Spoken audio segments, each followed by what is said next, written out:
ముఖ్యమంత్రి యనమల రేవంత్ రెడ్డి చేతుల మీదుగా రైతు నేస్తం కార్యక్రమం ద్వారా రాష్ట్ర వ్యాప్తంగా రైతు వేదికలలో వీడియో కాన్ఫరెన్స్ అనుసంధాన కార్యక్రమాన్ని ప్రారంభోత్సవం చేయడం జరిగింది.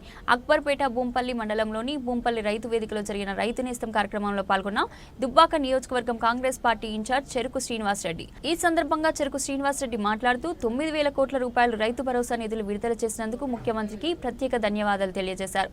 రాబోయే స్థానిక సంస్థల ఎన్నికల్లో జెడ్పీటీసీలు, ఎంపీటీసీలుగా కాంగ్రెస్ పార్టీ అభ్యర్థులను గెలిపించాలని ప్రజలకు విజ్ఞప్తి చేశారు.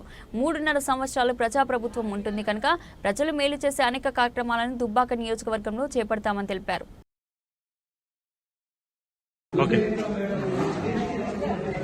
ఈరోజు తెలంగాణ ప్రభుత్వం, ప్రజల ప్రభుత్వం, రేవంత్ రెడ్డి గారి ప్రభుత్వం రైతు నేస్తం వేదిక ద్వారా 9,000 కోట్ల తెలంగాణ రైతాంగానికి రాబో రోజుల్లో పంటలు పండించి రైతును రాజుగా చూడాలనే ఓ మహా సంకల్పంతో కాంగ్రెస్ అంటేనే రైతు సంక్షేమమే కాంగ్రెస్ పార్టీ లక్ష్యం.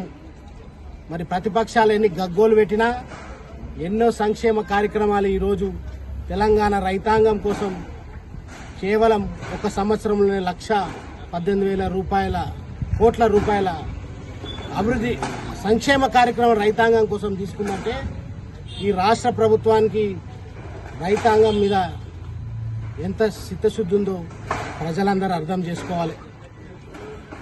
మరి ఈరోజు పేదవాళ్ళు సన్న బియ్యం తినాలనే ఉద్దేశంతో కూడా మరి ఆ సన్న బియ్యము పేదవాళ్ళకు అందిస్తుందంటే మరి తెలంగాణ రైతాంగం కూడా సన్న బియ్యం పండించి మరి వారికి కూడా 500 బోనస్ వస్తుంది.